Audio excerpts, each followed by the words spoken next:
যে একজন ছাত্র নেতা যে বলছে আমি নাকি এখনো সাংবাদিকতার ছাত্র, সেই সাংবাদিকতার ছাত্র গ্রেটার কৈলাস ব্লকে এমন একটি আবাসনে থাকছে, বা আবাসনও বলা ভুল, এমন একটা বিলাসবহুল ওই মানে বলা ভালো যে যেখানে সালমান খান, শাহরুখ খানদের মতো তারকারা যে সমস্ত জায়গায় ওদের সেই যে থাকে না খামার বাড়ি টাইপের, সেই খামার বাড়ির মতো একটা জায়গায় রয়েছে, যেখানে পুরোটা মেনটেন করতে 10 লাখ টাকা লাগে প্রতি মাসে। গর্তের মধ্যে এফসিআর বিল, তার একটু কার্বলিক অ্যাসিড পড়েছে বলে এই সাপগুলো সব ছটফট ছটফট ছটফট ছটফট করছে। আপনি হামিম মন্ডলের কথা বলছেন, পাঞ্জাবে তো আপের সরকার, মানে আম আদমি পার্টির সরকার, এই যে এদের বড় ভাই, তো এই বড় ভাইদের সরকারে 11 জন 11 জন জঙ্গি ধরা পড়েছে যারা যন্তর মন্তরে ব্লাস্ট করাতে চেয়েছিল। পিসির ভাইপো অভিষেক ব্যানার্জি সেই তোলাবাজ ভাইপোর এক একটা সংস্করণ ওখানে গিয়ে পৌঁছেছে। দিনের মধ্যে 6 প্রহর 8 প্রহরে একবার একবার করে যারা নিজের জামা বদলে যন্তর মন্তরে burger, patties, pizza, mutton biryani করে যারা খাচ্ছিল, যাদের টেন্ট লেগেছে এমন, সেই টেন্ট ওই বিশ্ব বাংলা ওই বাণিজ্য সম্মেলনে আমরা মমতা ব্যানার্জিকে লাগাতে দেখেছিলাম, আর তারপর দেখেছিলাম যন্তর মন্তরে যে টেন্ট লাগাতে গেলে আপনার মিনিমাম 25 থেকে 30 লাখ টাকা খরচা। ছাত্র আন্দোলন দেখতে হলে এখান থেকে 350 কিলোমিটার দূর ঝাড়খণ্ডে যান, রাঁচিতে দেখতে পাবেন মুড়ি খেয়ে ছাত্র আন্দোলন করছে ছেলেমেয়েরা। দর্শক, ইতিপূর্বে যে দিল্লির যন্তর মন্তরে সিজেপির প্রোটেস্ট আপনারা সকলেই দেখেছেন, যার একটা যুক্তিযুক্ত কারণও ছিল, যার পরবর্তীতে আমরা ধর্মেন্দ্র প্রধানের রিজাইনও দেখেছি। তবে প্রশ্ন হচ্ছে, এই দীর্ঘদিন ধরে যারা প্রোটেস্ট, তার পেছনে অর্থ আসতো কোথা থেকে? কারণ সম্প্রতি যে তথ্য সামনে এসেছে, এই যে সিজেপির chief spokesperson Sourav Das, সে থাকে দিল্লির GK1 ব্লক বিতে, যেখানে মাসিক ভাড়া যেই ঘরের প্রায় লক্ষাধিক টাকা। তবে এই অর্থ আসতো কোথা থেকে? একজন সাধারণ চিফ স্পোক পারসন, অর্থ আসতো কোথা থেকে, তার সোর্স অফ ইনকাম কি? সরাসরি কথা বলবো, আমার সাথে রয়েছে অঙ্কন দত্ত। দাদা, এই যে স্পোক পারসন, এই যে CJP spoke person Sourav Das, যে ঘরে থাকে, যার ভাড়া লক্ষাধিক টাকা, অর্থ আসতো কোথা থেকে একটা সাধারণ প্রোটেস্টে একটা ছাত্র নেতা? দেখুন, প্রথম কথা, এদেরকে ছাত্র নেতা বলা বন্ধ করুন। কারণ ছাত্র আন্দোলন, ছাত্র রাজনীতি কোনোটাই এই সৌরভ দাস বা এদের মতো যে ছেলেদের আপনারা দেখতে পেয়েছেন, তারা কেউ ছাত্র আন্দোলন করেনি। এতদিন অবধি তারা যেটা করেছে সেটা হলো দেশবিরোধী সন্ত্রাসবাদী একটি আন্দোলন। এটাকে সরাসরি দেশবিরোধী জঙ্গিবাদ বলুন। কারণ আপনি কোন ছাত্র নেতাকে, এটা আপনি গোটা ভূভারতে কেন গোটা পৃথিবীতে আপনি খুঁজে পাবেন না যে একজন ছাত্র নেতা যে বলছে আমি নাকি এখনো সাংবাদিকতার ছাত্র, সেই সাংবাদিকতার ছাত্র গ্রেটার কৈলাস ব্লকে এমন একটি আবাসনে থাকছে, বা আবাসনও বলা ভুল, এমন একটা বিলাসবহুল ওই মানে বলা ভালো যে যেখানে সালমান খান, শাহরুখ খানদের মতো তারকারা যে সমস্ত জায়গায় ওদের সেই যে থাকে না খামার বাড়ি টাইপের, সেই খামার বাড়ির মতো একটা জায়গায় রয়েছে, যেখানে পুরোটা মেনটেন করতে 10 লাখ টাকা লাগে প্রতি মাসে। 10 লক্ষ টাকা লাগে, যেখানে আপনি সেখানে কুক রয়েছে, সার্ভেন্ট রয়েছে, মেনটেনেন্স রয়েছে, সব কিছু মেলে। তো এ তো মনে হচ্ছে যেন আমাদের এই যে তোলাবাজ ভাইপো, পিসির ভাইপো অভিষেক ব্যানার্জি, সেই তোলাবাজ ভাইপোর এক একটা সংস্করণ ওখানে গিয়ে পৌঁছেছে। এর পেছনে পুরোপুরি বিদেশি ফান্ডিং রয়েছে। ছাত্র আন্দোলন দেখতে হলে এখান থেকে 350 কিলোমিটার দূর ঝাড়খণ্ডে যান, রাঁচিতে দেখতে পাবেন মুড়ি খেয়ে ছাত্র আন্দোলন করছে ছেলেমেয়েরা, মুড়ি খেয়ে এক কাপড়ে ছাত্র আন্দোলন। আর দিনের মধ্যে 6 প্রহর 8 প্রহরে একবার একবার করে যারা নিজের জামা বদলে যন্তর মন্তরে burger, patties, pizza, mutton biryani করে যারা খাচ্ছিল, যাদের টেন্ট লেগেছে এমন, সেই টেন্ট ওই বিশ্ব বাংলা ওই বাণিজ্য সম্মেলনে আমরা মমতা ব্যানার্জিকে লাগাতে দেখেছিলাম, আর তারপর দেখেছিলাম যন্তর মন্তরে যে টেন্ট লাগাতে গেলে আপনার মিনিমাম 25 থেকে 30 লাখ টাকা খরচা। পুরোটাই বিদেশের ফান্ডিংয়ে হচ্ছে, পুরোটাই জর্জ সোরসের ফান্ডিংয়ে হচ্ছে। এই যে আপনি দেখছেন না, মানে গর্তের মধ্যে এফসিআর বিল, তার একটু কার্বলিক অ্যাসিড পড়েছে বলে এই সাপগুলো সব ছটফট ছটফট ছটফট ছটফট করছে। এর কারণটাই হলো পুরোটাই বিদেশি ফান্ডিং, পুরো অর্থটা আসছে বিদেশ থেকে। এবং তারা ভারতবর্ষের গণতন্ত্র, ভারতবর্ষের জাতীয়তাবাদী শক্তি, ভারতবর্ষের এই বর্তমান পরিস্থিতি, স্থিতাবস্থা, গতিশীল অর্থনীতি সবটাকে ধ্বংস করে দিতে চায়। নাহলে একটা আন্দোলন, সেই আন্দোলন, আমি ছাত্র আন্দোলন করছি কিসে? প্রশ্ন ফাঁসের বিরুদ্ধে। ভাই, তাহলে পাঞ্জাবে চুপ কেন? রাজস্থানে চুপ কেন? ঝাড়খণ্ডে চুপ কেন? কেরল কর্ণাটকে চুপ কেন? শুধুমাত্র দিল্লি কেন পয়েন্ট ছিল? শুধুমাত্র এই 15ই আগস্টকে কেন্দ্র করে যন্তর মন্তর কেন টার্গেট ছিল? পরিষ্কার প্ল্যানিং ছিল, এবং ওরা তো নিজেরা বলে হচ্ছে নেপাল বানা দেঙ্গে, বাংলাদেশ বানা দেঙ্গে। ওদের পরিষ্কার ছিল একটা কোনো ধরনের জঙ্গিবাদের কার্যকলাপ করে, জঙ্গি কার্যকলাপ করে একটা অশান্তি তৈরি করে ভারতবর্ষে অরাজকতা নৈরাজ্য তৈরি করে কোনো ক্রমে সরকারটাকে ফেলে দেওয়া, এই লক্ষ্যে ওরা কাজ করছিল। দাদা আর একটা যে বিষয় যেটা তুমি এই উত্তরসূত্রেই বললে, এফসিআর এ বিল, সেই বিল কোনোভাবে ভারতে লাগু হলে এই সমস্ত যারা দেশবিরোধী কার্যকলাপের সঙ্গে যুক্ত, তোমারই বক্তব্যের নিরিখে তাদের কোথাও কি জ্বালা ধরছিল? এই জন্য কি তাদের এই যন্তর মন্তর এই প্রোটেস্ট বা এই প্রোটেস্টের কারণ বা এই প্রতিবাদের কারণ? শুনুন, ডোনাল্ড ট্রাম্প বলে দিয়েছিলেন 190 কোটি টাকা, $21 মিলিয়ন খরচা হয়েছিল শুধুমাত্র 2024-এর লোকসভা নির্বাচনে। ইউএস এডস মানে ইউএসের বিভিন্ন এই ডিপ স্টেট সংস্থা তারা টাকা পাঠিয়েছিল ভারতের বিভিন্ন এনজিওকে নরেন্দ্র মোদীকে হারানোর জন্য। এটা কোনো আরএসএস বিজেপির লোক বলেনি, এই কথাটা বলেছেন ইউএসের প্রেসিডেন্ট ডোনাল্ড ট্রাম্প। তাহলে ভাবুন, 190 কোটি টাকা যদি একটা নির্বাচনকে প্রভাবিত করতে পশ্চিমী দুনিয়া খরচা করতে পারে, তাহলে এই যে ভারতবর্ষের এই বর্তমান স্থিতাবস্থাকে নষ্ট করতে এরা কত কত কোটি কোটি টাকা ঢালছে, এবং এনজিওর মাধ্যমে হচ্ছে। এর আগে তো আমরা দেখেছিলাম যে এনজিওর মাধ্যমে ফান্ডিং আসতো মানে মধ্যপ্রাচ্য থেকে, কাদেরকে?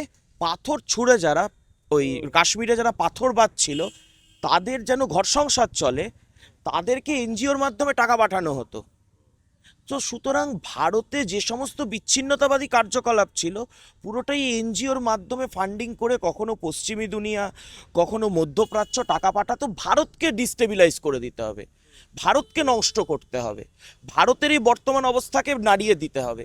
তো এই জায়গাটায় এফসিআর এগুলোকে কন্ট্রোল করবে। আপনি কাকে কী উদ্দেশ্যে কেন টাকা পাঠাচ্ছেন এবং সেই টাকাটা কোন উদ্দেশ্যে আপনি খরচা করছেন। ধরুন আমাকে আজকে কেউ মার্কিন যুক্তরাষ্ট্র থেকে 100 টাকা পাঠালো, আমি সে 100 টাকা দিয়ে জামা কাপড় কিনবো না বিরিয়ানি খাবো না ওটা দিয়ে আমি সুতলি বোমা বানাবো, সেটা আমাকে সরকারের কাছে জবাবদিহি করতে হবে। এটাই তো এই বিল, এতে তো স্বচ্ছতা আসবে।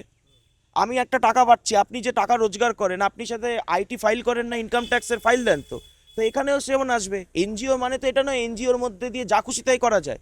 তো এনজিও যদি ভালো, যে এনজিওগুলো কাজ করবে তাদের তো এফসিআর নিয়ে কোনো আপত্তি নেই। যারা বাইরের টাকায় দেশকে অশান্ত করতে চাইবে তাদের এফসিআর নিয়ে আপত্তি তো আমরা দেখতেই পাচ্ছি।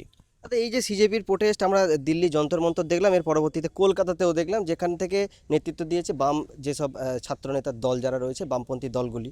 তো আমার প্রশ্ন সরাসরি সেখান থেকে নাড়া উঠে এসে এলো যে আজাদি। আর তার পরবর্তীতে আমরা দেখলাম পিলখানার একজন বাসিন্দা, সে কিনা সরাসরি জাইসি মোহাম্মদ গ্রুপের একজন সদস্য হামিম মণ্ডল। তবে এই যে হামিম মণ্ডল, ছাত্র দলের যে রাজনীতি, এই সমস্ত মধ্যে কোথাও একটা যোগসূত্র রয়েছে কি? সেদিন তো আপনিও ছিলেন, দেখলাম যাদেরকে আপনি ইন্টারভিউ নিচ্ছিলেন তাদেরকে দেখে আপনার ছাত্র মনে হয়। আপনিও তো এই সদ্য ছাত্রাবস্থা থেকে বা ছাত্র অবস্থার মধ্যে থেকে আপনি সাংবাদিকতা করছেন। আপনি কখনো আপনার সহপাঠী, আপনার সিনিয়র, আপনার জুনিয়রদের এইভাবে দেখেছেন যে প্রধানমন্ত্রীর ছবিতে লাথি মারছে? যে ধরনের অকথ্য ভাষা লিখেছে, যে ধরনের অকথ্য ভাষায় স্লোগান দেওয়া হয়েছে, এটা কোনো ছাত্রের ভাষা হতে পারে? ভারতবর্ষের ছাত্রের ভাষা এটা হতে পারে? আমরা ছাত্র মানে কি বুঝেছি? আমরা ছাত্র মানে নেতাজি সুভাষের আদর্শকে মানি, স্বামী বিবেকানন্দর আদর্শকে মানি, ঋষি অরবিন্দর আদর্শকে মানি। আমাদের ছাত্রের আদর্শ তো তাই। ভগৎ সিং দেশের জন্য লড়ছিলেন, প্রাণ দিয়েছেন। ক্ষুদিরাম দেশের জন্য প্রাণ দিয়েছেন, ব্রিটিশের বিরুদ্ধে লড়েছিলেন। ব্রিটিশের মতো শক্তিকে তাদেরকে কি গালাগালি দিয়েছিলেন তারা? তাদেরকে কি এই অশ্রাব্য কুৎসিত ভাষা, যেগুলো আপনি আমি প্রয়োগ করতে পারবো না, সেই ভাষা বলে কি তারা বিপ্লব করেছিলেন? তাহলে যে ভাষা বলা হয়েছিল, যে কার্যকলাপ করা হয়েছিল, সেগুলো কারা? যাদেরকে আপনি যন্তর মন্তরেই চলে যান না, যন্তর মন্তরে 989 জন এমন মানুষ পাওয়া গেছিল যারা কেউ রেপিস্ট, কেউ মলেস্টার, কেউ মার্ডারার, এরা নাকি ছাত্র সেজে ওখানে আন্দোলন করছিল। তেমনি এইখানে এমন সমস্ত তথাকথিত ছাত্র পাওয়া গেছে যাদের মধ্যে 61 জন খুন, ধর্ষণ, ডাকাতি, চুরির আসামি ছিল। তাহলে আপনি ভাবুন এরা কারা? আপনি একজন রেপিস্টকে ছাত্র মনে করেন? আমি তো মনে করি না। কোনো ছাত্র রেপ করতে পারে, তার মধ্যে সেই ছাত্রের সত্তাই নেই। কোনো মলেস্টার, কোনো মার্ডারার, তাকে আপনি মনে করেন যে সে ছাত্র, সে নিট পরীক্ষার্থী ছিল? তাহলে আপনি ভাবুন কারা নেমেছিল। যারা নেমেছে আমরা তো দেখলাম তারা প্রকাশ্যে ইসলামিক মৌলবাদী সংগঠন করে। বাংলাদেশের সংগঠন তৌহিদি জনতা, সেই সংগঠনের এখানের নেতা নেমে পড়েছে। তো এদেরকে প্রশ্রয় দিয়েছিল বামপন্থীরা, কারণ বামপন্থীরা তো টুকরে টুকরেতে বিশ্বাসী। ওরাও তো ভারত তেরে টুকরে হোঙ্গি ইনশাআল্লাহ ইনশাআল্লাহ লাগিয়ে একটা ধর্মকে উস্কানি দিয়ে ভারত ভাঙতে চায়। স্বাধীনতার সময় 47-এও এই ধর্মকে উস্কানি দিয়ে ভারত ভেঙেছিল, আবারও এখন ঠিক একই পন্থায় তারা করতে চায়। আপনি হামিম মণ্ডলের কথা বলছেন, পাঞ্জাবে তো আপের সরকার, মানে আম আদমি পার্টির সরকার, এই যে এদের বড় ভাই। তো এই বড় ভাইদের সরকারে 11 জন জঙ্গি ধরা পড়েছে যারা যন্তর মন্তরে ব্লাস্ট করাতে চেয়েছিল। এখানে হামিম মণ্ডল নিয়ে আপনি অবাক হচ্ছেন কেন? পশ্চিমবঙ্গকে তো জঙ্গিবাদের আতুরঘর বানিয়ে দিয়েছিল মমতা ব্যানার্জি আর তার আগের বামফ্রন্ট। তো সেই হামিম মণ্ডল দিয়ে আমি বললাম না, এটাকে নিয়ে এটা ছাত্র আন্দোলন ছিল না, উদ্দেশ্য ছিল ছাত্রদের সামনে রেখে কোনো নাশকতা, কোনো জঙ্গি কার্যকলাপ করে দেশে একটা অস্থিরতা তৈরি করে দেবো, দেশে এমন পরিস্থিতি করে দেবো এই দেখো ছাত্ররা মারা গেল, ছাত্রদের এই হয়ে গেল। এটাই মডেল। এই মডেলেই বাংলাদেশে সরকার ফেলা হয়েছে, এই মডেলেই নেপালে সরকার ফেলা হয়েছে ছাত্রদের। কারণ ছাত্র মানেই তো আবেগ, ছাত্র মানেই তো যৌবন, ছাত্র মানেই তো সেই 18-র স্পর্ধা। তারা তো আবেগ দিয়ে বিচার করে। সেই আবেগটাকে কাজে লাগিয়ে কিছু মানে স্বার্থান্বেষী মানুষ তাদের কায়েমি স্বার্থ চরিতার্থ করতে চেয়েছিল। তো সেই চরিতার্থকে আটকে দিয়েছে ভারত সরকার এবং পশ্চিমবঙ্গ সরকার যৌথভাবে। এবং হামিম মণ্ডলের সাথে আগামী দিনে আপনি যত তদন্ত এগোবে দেখতে পাবেন কোনো না কোনো তৃণমূলী বা বামপন্থী নেতা কর্মী এর সাথে যুক্ত ছিল। দাদা একদম শেষ যে বিষয় জানতে চাইবো, এই যে ছাত্রদের টোপ বানিয়ে যারা মাছ ধরতে বেরিয়েছিল যে রাজনৈতিক দলগুলো, তাদের আগামীতে ভারতে তো ঠাঁই হবে না, তা আমরা যন্তর মন্তরেই দেখেছি। পশ্চিমবঙ্গে যে নাশকতা করার যে চক্রান্ত করা হয়েছে, সেখানে কি ঠাঁই পাবে তারা? পশ্চিমবঙ্গে তো এখন বর্তমানে বিজেপির সরকার, পালা বদলের পর আমরা দেখলাম 2 মাসের মধ্যেই জঙ্গি ধরা পড়তে। কি মনে হয়? না না, সরকারটা পশ্চিমবঙ্গে তো এই জন্য বদলানোটা জরুরি ছিল এবং বদলেছে বলে বাংলাটা বেঁচে গেল, পশ্চিমবঙ্গটা বেঁচে গেল। আজকে হামিম মণ্ডলরা এখানে এই পশ্চিমবঙ্গটাকে সেফ শেল্টার মনে করে নিয়েছিল, যা খুশি তাই করা যায়। আপনি দেখতেন না এর আগে বিভিন্ন জঙ্গি ছিল, ওই যে যেমন আনসারুল্লাহ বাংলার জঙ্গি ছিল, সে তৃণমূল কংগ্রেস করতো, সকালে তৃণমূল বিকালে জঙ্গি। সাদ রাডি জঙ্গি ছিল, তাকে একটা নয় ডবল ভোটার কার্ড বানিয়ে দিয়েছিল তৃণমূল, যে তুমি জঙ্গি তাহলে তোমার ডবল ভোটার কার্ড, ভারতীয় নাগরিকের থেকেও তোমার অধিকার বেশি। তো এই সরকারটা যেই বদলে গেছে, জঙ্গিদের মাজাটা ভেঙে দেওয়া হয়েছে। দেখবেন এই জন্য জঙ্গিদের এখন টার্গেটে শুভেন্দু অধিকারী চলে এসেছে। কারণ পশ্চিমবঙ্গটাকে এখন তো বাংলাদেশটা দ্বিতীয় পাকিস্তান হয়ে গেছে, এটা তো আপনিও দেখতে পাচ্ছেন, আমিও দেখতে পাচ্ছি। ওখান থেকে এখন জঙ্গি এক্সপোর্ট করা হচ্ছে। একটা সময় পাকিস্তান জঙ্গি এক্সপোর্ট করত, এখন বাংলাদেশ হয়ে গেছে জঙ্গি এক্সপোর্ট করার ব্লিঙ্কিটের ওয়ার হাউস। ওখান থেকে এখন জঙ্গি সাপ্লাই করা হয়, বিভিন্ন রকমের ছোট বড় মেজো সেজো সমস্ত জঙ্গি, পুরুষ জঙ্গি, মহিলা জঙ্গি, বৃদ্ধ জঙ্গি, শিশু জঙ্গি, সব জঙ্গি ওরা এক্সপোর্ট করে। তো এইবার তার জন্য যে এই যে এখন কাঁটাতার দেওয়া হচ্ছে সীমান্তে, এখন যে বিভিন্ন এই যে আপনার যেই খারিজি মাদ্রাসা যেগুলোতে সরকারের অনুমোদন নেই, সেগুলোকে রেগুলেশনের মধ্যে আনছে সরকার।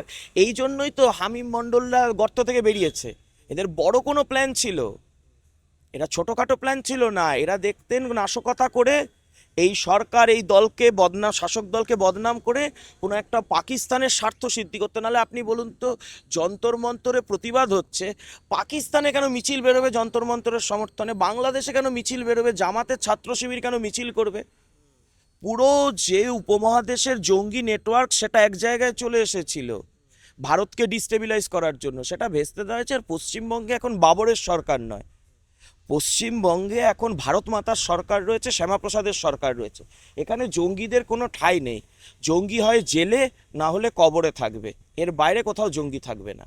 আপনারা শুনলেন বক্তব্য, এই যে সিজেপির প্রোটেস্ট, তার আড়ালে কি রয়েছে, চক্রান্ত কি, উদ্দেশ্য কি, সমস্তটাই তুলে ধরলাম আপনাদের সামনে। আগামীতে এই বিষয়ে যে তথ্য সামনে আসবে সরাসরি আপনাদের দেখাবো দ্য প্যাম্পলেট বাংলার পর্দায়। ততক্ষণের জন্য সঙ্গে থাকুন।